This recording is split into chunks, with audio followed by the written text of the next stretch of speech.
बिल्कुल माना जाता है कि बड़े भाई का धर्म है कि छोटे भाई की रक्षा करें। कल्चर मर रही हो, देश मिट जाते हैं, बन जाते हैं।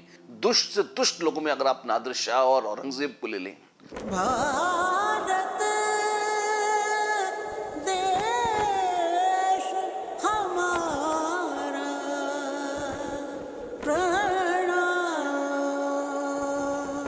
तुलसीदास का जन्म उस समय हुआ जब भारत में अराजकता लगभग चरम पे थी। उनका जो बाल्यकाल है लगभग ये अनुमानित है उस समय का है जब बाबर का आक्रमण भारत पर हुआ था और तब जब अयोध्या में राम मंदिर तोड़ा गया था। फिर धीरे धीरे तुलसीदास बड़े होते हैं, अपने आसपास के समाज की परिस्थिति को देखते हैं, लोगों में फैली निराशा को देखते हैं और सबसे बड़ी चीज जो वो देखते हैं वो है आदर्श का लोप। लोगों को आशा कोई किरण नहीं दिखाई दे रही। क्यों? क्योंकि उनके लिए जो सबसे बड़ा मानदंड था भगवान राम का मंदिर, वो ध्वस्त कर दिया गया था। तो बिल्कुल उनके जो मनोबल था वो रसातल में चला गया था। वहां से तुलसी बाबा ने राम कथा को लोगों की भाषा में कहना शुरू किया, ऐसी भाषा में कहना शुरू किया जिसको लोग बगैर किसी विद्वान के मदद के न सिर्फ स्वयं समझ सकें बल्कि सरस रूप से, सहज रूप से उसको आनंद के साथ गा सकें।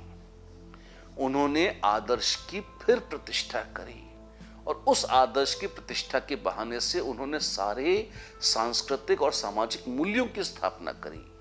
पिता कैसा होना चाहिए, भाई कैसा होना चाहिए, पति कैसा होनी चाहिए, पत्नी कैसी होनी चाहिए, समाज कैसा होना चाहिए, लोग कैसे होने चाहिए, सेवक का धर्म क्या है, स्वामी का धर्म क्या है, ये सारे मूल्यों की प्रतिष्ठा ये सिर्फ राम कथा नहीं थी। राम जी के माध्यम से ये पूरे जीवन की, समाज की, एक एक व्यक्ति की व्यक्तिगत कथा थी। उन मानदंडों को फिर से समाज में स्थापित करना और इस तरह से करना, इस सरसता के साथ करना कि हर व्यक्ति उसको न सिर्फ समझ सके बल्कि उसको अंगीकार करके आत्मसात कर सके। छोटी सी बात बताता हूं, एक उदाहरण देता हूं। पाश्चात्य संस्कृति में अगर आप देखें तो बिग ब्रदर एक अच्छा शब्द नहीं माना जाता। बिग ब्रदर का मतलब जो आपका बड़ा भाई है वो थोड़ा बॉसी होगा, आपको पीट भी सकता है, आपको दबा के रखेगा, बदमाशी करेगा। और हो सकता है, मुझे उनका इतना ज्ञान नहीं है, ऐसा मान लें आप, है ना, लेकिन उनका जो अर्थ है वो ये है। हमारे यहाँ जब बड़े भाई की बात होती है भारत में तो सबसे पहले राम और लक्ष्मण आ जाते हैं मन में। बिल्कुल माना जाता है कि बड़े भाई का धर्म है कि छोटे भाई की रक्षा करें, उसकी इच्छाओं को दबाए नहीं, उसका हमेशा उसको बहुत प्यार से रखे और भले ही खुद कष्ट सहले पर उसको वरीयता दे। संस्कृतियों का जो अंतर है ये कहां से आया है?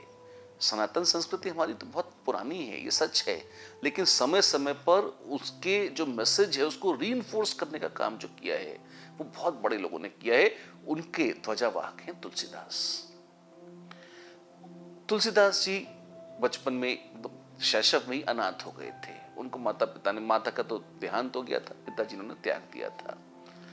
फिर उसके बाद जब वो बड़े हुए तो एक आचार्य थे, वो एक संत थे, उनके साथ वो जुड़ गए और वहां से उन्हें राम नाम की दीक्षा मिली।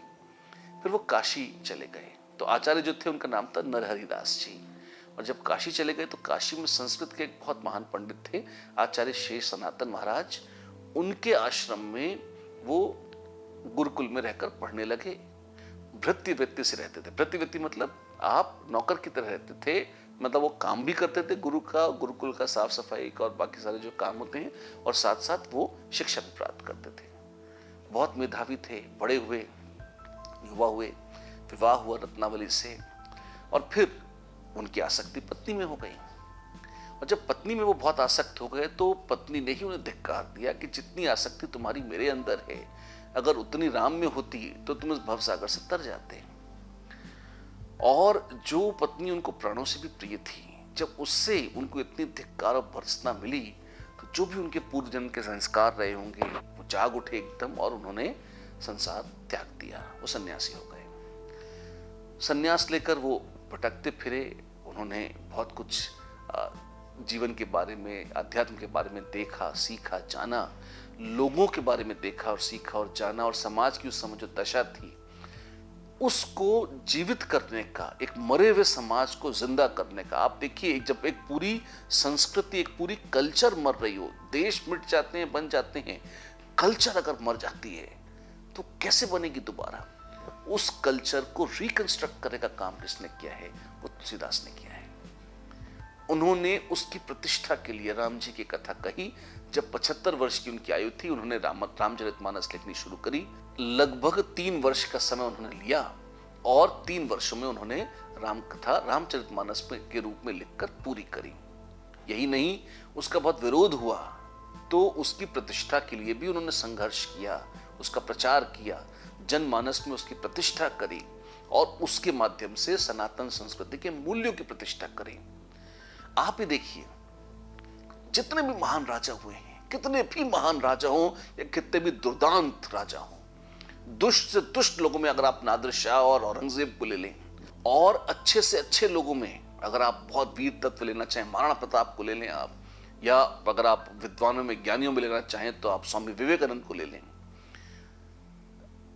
विवेकानंद की लेगेसी फिर भी बहुत विशाल और बहुत विराट है, कहीं कोई कमी नहीं है उसमें, है ना।